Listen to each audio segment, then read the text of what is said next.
Welcome to today's Explainer, where we're diving into the mystery Momos and the legacy of kindness. Today we're unpacking something absolutely fascinating, a completely self-sustaining kindness economy.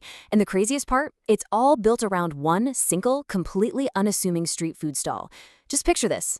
Every single evening, at exactly 7:07 p.m., this little Momos stall just appears on a quiet street corner. The hidden system behind it is honestly brilliant, and it gives us a really profound look into human nature. No map. Right from the start, you couldn't just open your phone and look this place up. There were 0 pins on any map.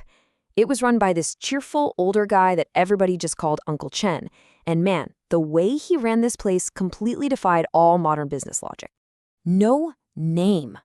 I mean, think about the sheer audacity of that. No name, no branding, no phone number to call in your order.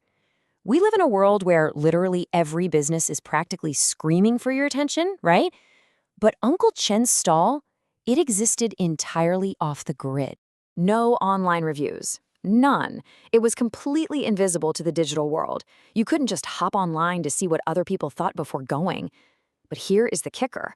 Despite being totally hidden from algorithms and search engines, the people who needed this specific stall the absolute most, they always managed to find it. So looking at Uncle Chen's menu, it was pretty simple. Veg momos, paneer momos, chicken momos. But now what's really interesting about this slide is that very last item, mystery momos. And notice the rule there, only 1 plate each night. It's this built-in scarcity model. Yet day after day, nobody ever actually walked up and ordered them. Well, not until the system found exactly who it was waiting for. Enter Ethan. Ethan is a broke college student who stumbles up to Uncle Chen's stall on a rainy evening, right at his absolute lowest moment. I mean, the guy is exhausted, completely defeated from a failed exam, and he asks this desperate, super practical question: what can I get for a $5 bill? Uncle Chen just smiles and offers him the mystery momos, but Ethan notices a catch. They aren't actually on the price list. And Uncle Chen's response, it literally changes everything. With just incredible warmth, he hands over the food and says, they're already paid for. Utterly confused, Ethan takes this steaming plate, having no idea he was just initiated into a completely invisible, underground economy. Because see, this wasn't just about grabbing a quick bite to eat. Let's trace Ethan's experience here.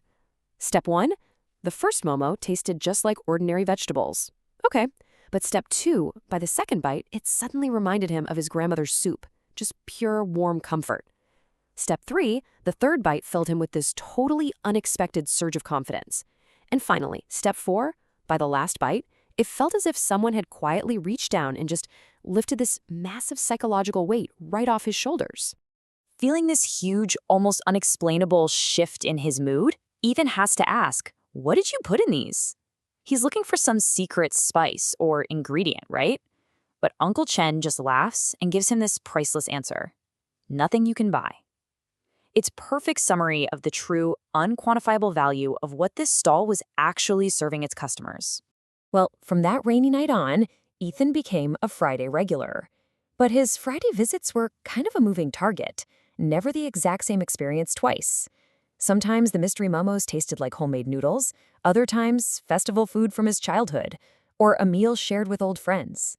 The flavor always changed, but they constantly grounded him. They always reminded him of the people who truly cared about him. But as the weeks and months roll by, Ethan notices something weird. Nobody ever physically hands over cash for the mystery momos, but someone always eats them. Which leads us to the burning question Ethan finally had to ask out loud: who pays for these? I mean, really, how does a financial model like this actually sustain itself without going totally bankrupt? To answer that, Uncle Chen doesn't even say a word. He just points to a small wooden box. And this box, it's the beating heart of the whole operation. Inside were these tiny handwritten notes for anyone who feels like giving up today, for someone needing a loan, for a stranger who needs hope. These weren't just nice little thoughts scribbled on paper. They were the literal currency fueling this entire community-driven system. So the crucial point is how this functioned as a sustainable economic model. See, customers who had previously received the mystery momos secretly paid for the next person's plate. And they did it not because they had to, but because someone had done it for them. There were no bills, no guilt trips. People did it entirely voluntarily because someone had once looked out for them when they hit rock bottom. It's this brilliant, self-sustaining, pay-it-forward system built entirely on the compounding interest of gratitude. Just look at how this single act ripples out over time. Day 1, Ethan was a failing, desperate student. Then, he finds stability as a weekly Friday regular. Fast forward years later, and he's actually grown into a highly successful architect. So one evening, after a super long day at the office, he decides to go back to that quiet street corner.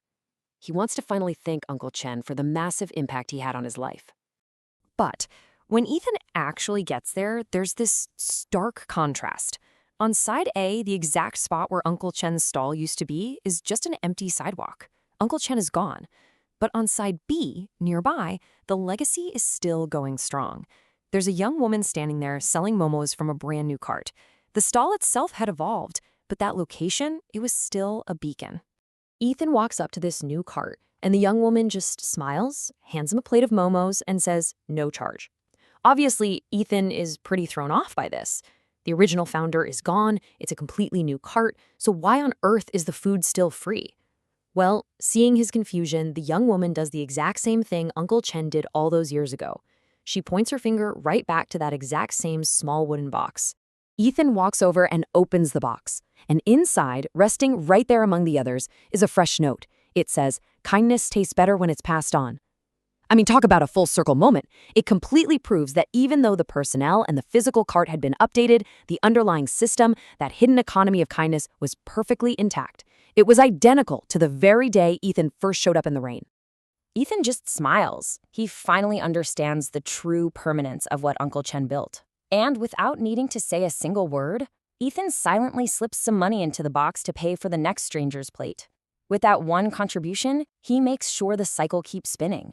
He guarantees that somewhere out there in the city, someone having the absolute worst day of their life is going to stumble upon a tiny stall that serves way, way more than just food. Which brings us right to a really profound question. Will you be the one to pass it on? We've just spent time exploring this incredible perpetual motion machine of human kindness. Think about it. It doesn't need a fancy storefront, it doesn't need a huge marketing budget, and it definitely doesn't need a viral digital footprint. It literally just relies on one person deciding to anonymously fund a moment of hope for a total stranger. It really makes you wonder, how could you start this kind of hidden system in your own community today? Thanks so much for joining me for this explainer, guys. Keep seeking out those moments of genuine connection, and I'll see you next time.